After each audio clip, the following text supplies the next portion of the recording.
Hello. So for number one, I'd say need definitely plays a big role in my learning process.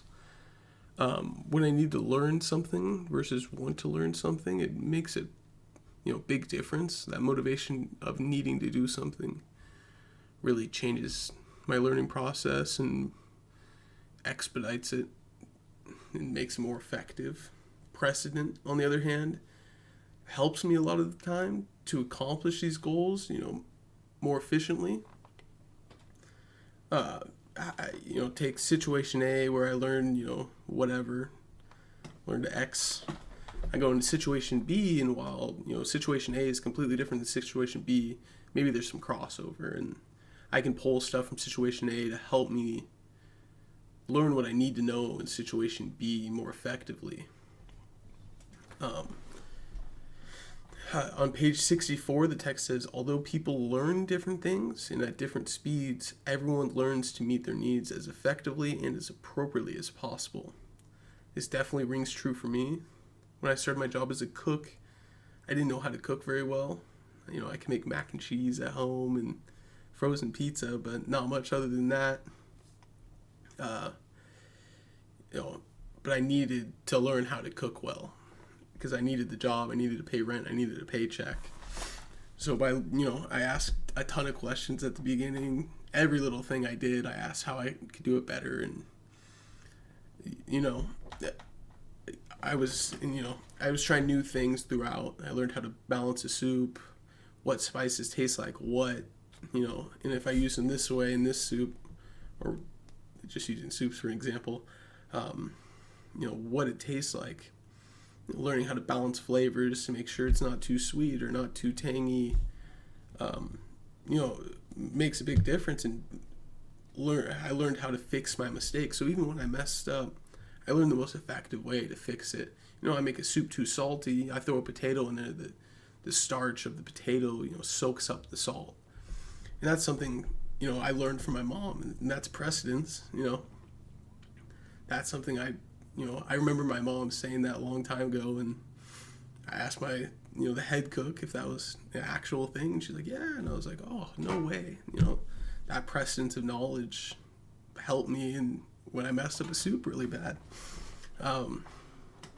Yeah. And so for question 3, according to the text on page 82, while people often reject direct admonitions and advice, they tend to accept without question the implicit wisdom and conveyed through experiences related to them as an account of what happened. Narratives usually teach without our even knowing we have been taught. I think the use of narratives play an integral role in creating culture. Take any holy or prophetic book, for example, tied to a religion, and it gives those people a set of values and morals to live by, and what they can and cannot do to be part of said religion. And these narratives created this religion. Giving stories like, I don't know many religious stories, but giving these stories, gives people these values. Like, yeah. A narrative I heard was from my buddy who worked in the kitchen. And in the kitchen, you always say behind or corner, to let people know you're coming behind them. In corner, when you're going around a corner, so you don't have any accidents. Well, my buddy Luke, there's 2 mess ups in this story. Buddy Luke was using a knife, and he turned around, and the girl who was passing behind him never said behind, and he also was holding the knife out, out instead of down. And he punctured her in her stomach, and it wasn't bad. She was all right. She did have to get like a stitch or 2, but it wasn't life threatening or anything. But that narrative really instilled a value of kitchen safety for me. That scared me. I was like, oh my god, it's a scary story. So anytime I train someone at work, instead of just telling them to stay behind, corner, hold the knife down, without giving them a reason to do so, I tell them this story. And I think the emotions embedded in this story, in this narrative, are fear and worry. Fear of hurting someone, the worry of, it could happen to you, but hopefully everyone else thinks the same way I do. And it's not a happy story, but it definitely does the trick. And, I make sure now to always say it, no matter what, always hold my knife down, no matter what. There's no reason not to, no reason to endanger anyone else. That narrative plays a big role just in my daily life at work. For number 5, I think the concept of social dramas makes a lot of sense and is a major reason why people act the way they do in a community.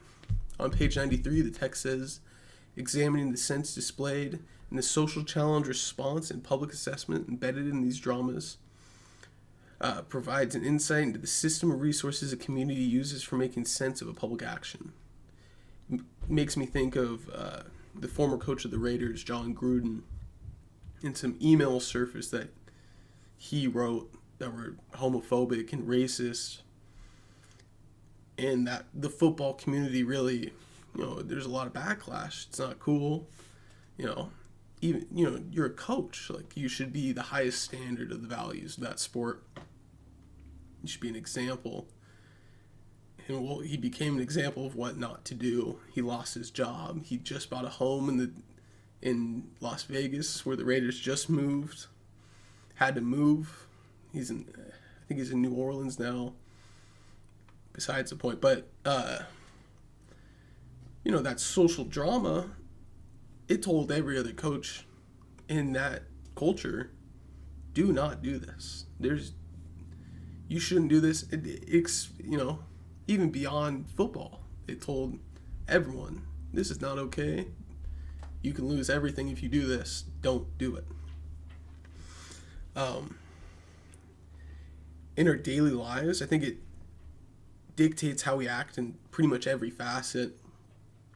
While you can have morals that are separate from, the fear of repercussions from social dramas, or, that fear of repercussions can stop us from doing small, dumb things like stealing candy bars so you don't get arrested, or cutting in line so the people behind you don't get pissed off. These little things, they add up and they create, values. They really dictate, what we can and cannot do. And, these are good things. Being able to keep others in check and seeing examples of a culture keeping those in their community in check really shows the power behind said culture and the importance of whatever value is broken. So, yeah, thank you.